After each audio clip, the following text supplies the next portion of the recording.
Dear viewers and my students, welcome to my channel ATM Mahmoud Ayaz once again for today's episode. And today I'm going to talk about reading and reading tips and techniques. What people really ask me every single day, every single time they visit me. What happened to them?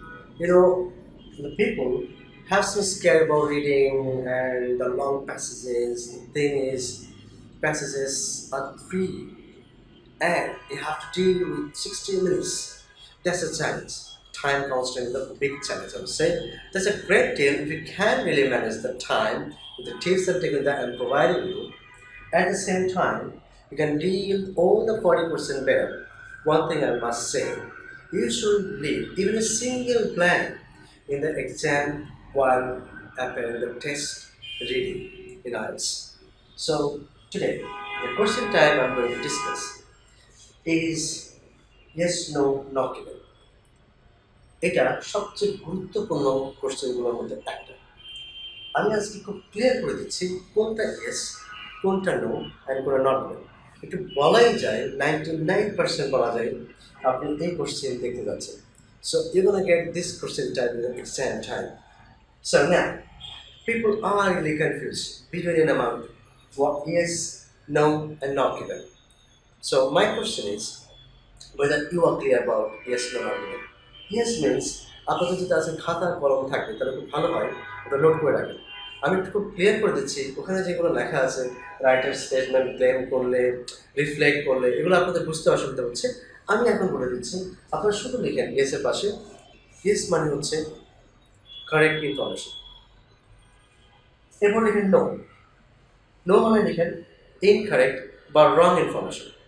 But সেক্ষেত্রে you must know the correct information. তার মানে no মানে ভুল information, ভুল তথ্য, বা সেক্ষেত্রে আপনাকে অবশ্যই কারেক্ট তথ্য জানতে হবে। এটা হচ্ছে magic. And not given, not given হচ্ছে you don't know the information about, আপনার কাছে তথ্য নাই, বাট এটা শুধুমাত্র একটা মেসেজ যেটা মানুষ মনে করে। আসলে আইএলটিএস এক্সামে তা নয়। আইএলটিএস এক্সামে যেটা হয় কিছু ইনফরমেশন আছে কিছু নাই, তাহলেও হবে not given. For example, you know about 60% of the total information in that particular question given, but 40% you don't know. The answer will be not given. আরও মজার কথা হচ্ছে কিছু একটা অংশ যেটা মনে হচ্ছে যে সম্পূর্ণটাই দেওয়া আছে, নাম চেঞ্জ করে দিয়েছে, পুরোটাই ঠিক হয়ে গেছে, নট গিভেন। আমি আরও ক্লিয়ার করে দিচ্ছি। তাহলে আমি পেলাম ইয়েস নো নট গিভেন। আজকে একটা গল্প বলবো আপনাদেরকে। এই গল্পের আকারে আমি একটা প্যাসেজ বলবো, যে প্যাসেজের ভিত্তি করে আপনাকে ইয়েস নো নট গিভেন কোশ্চেনটা আমি সাজাচ্ছি, আপনাদেরকে কোশ্চেন থ্রো করছি and you have to answer. Think this is a class, home class. বাসায় বসে আপনি আপনার ল্যাপটপে বা আপনার মোবাইলে দেখছেন আমাকে। এখন চিন্তা করেন আপনি একটা ক্লাস হচ্ছে, ক্লাসটা হচ্ছে আমি দিচ্ছি এখন একটা গল্পের মাধ্যমে প্যাসেজ বলছি। মিস্টার খান, আমি একটা প্যাসেজ শুরু করবো মিস্টার খানকে নিয়ে। Mister Khan is the title of the passage. Okay, Mr. Khan is married. He's got 4 issues. Issue মানে হচ্ছে সন্তান। আচ্ছা, he's got 4 children or issues. They're school going. They're meritorious, gifted and talented. They love watching TV and sometimes they love visiting abroad. Once again, the 6 information I will say. I repeat. Mr. Khan is married. He's got 4 children. They're school going. They're meritorious. They love watching TV and sometimes they love visiting abroad. Now, based on this, I'll just ask a question and have to answer. Okay, ready? Guys, I believe you're ready. My first question. প্রথম কোশ্চেনটা হচ্ছে Mr. Khan is married and he's got 4 children. Now let me know whether the answer is yes or no or not given. কি হবে খেয়াল করেন, বলেছি mister Khan is married and is goat 4 children. এই তো দেওয়াই ছিল ইনফরমেশন, তাহলে অ্যান্সার কী হবে? Yes. It's a very simple and plain yes, big yes. Now question would be a bit harder.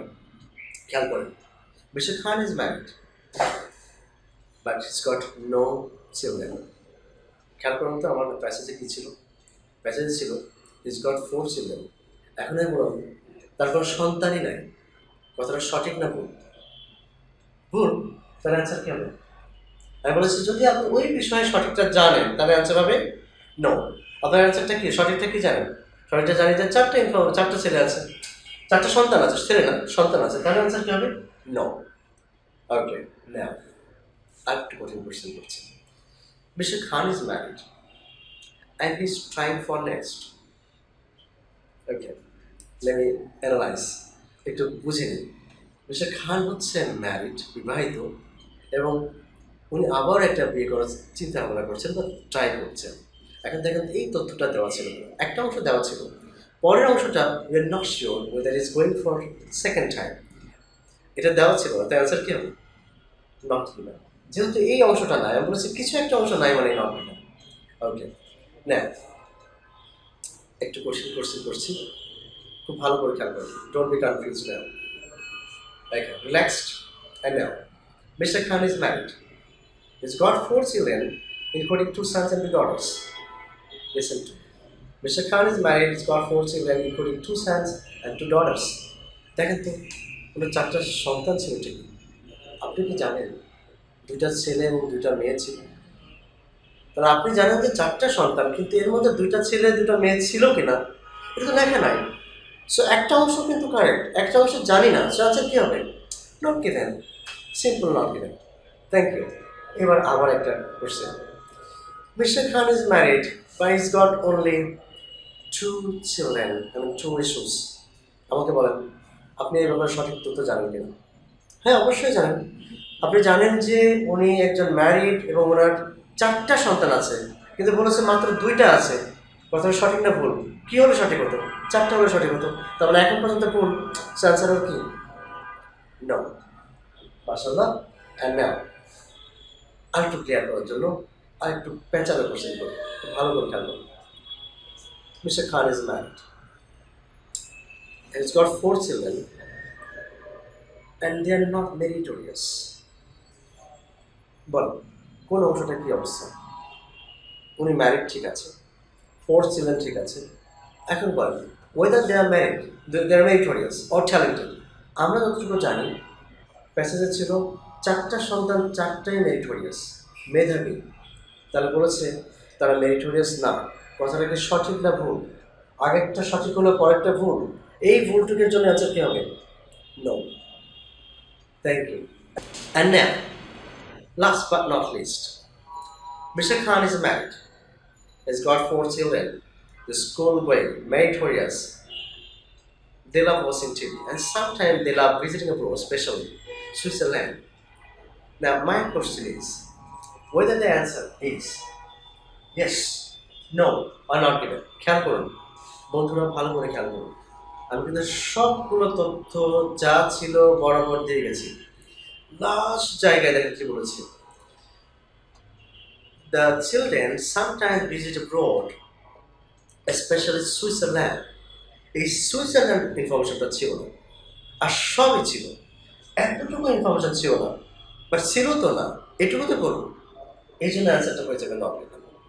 So now আমার মনে হয় আমি ক্লিয়ার করতে পারছি যে ইয়েস মানে তাহলে correct information according to passage, no মানে হচ্ছে incorrect or wrong information, but you have to know the correct information. যদি ওই সম্পর্কে সবটা জানেন তাহলে হবে নো।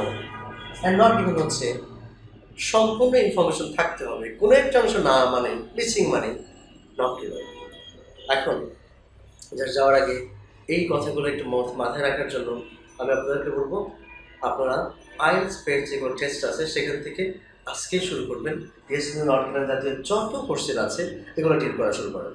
আমার টেকনিকটা মাথায় রাখেন এবং ম্যাথস করেন, একটার পর একটা ম্যাথস করেন, লজিকটা খাটান যে তথ্য আমি জানি কি জানি না। একটা লাস্ট বাট নট লিস্ট যদিও শেষ করেছিলাম, মিস্টার খানকে নিয়ে আমার প্যাসেজ ছিল, বাট আমি কোশ্চেন করলাম সামথিং এলস।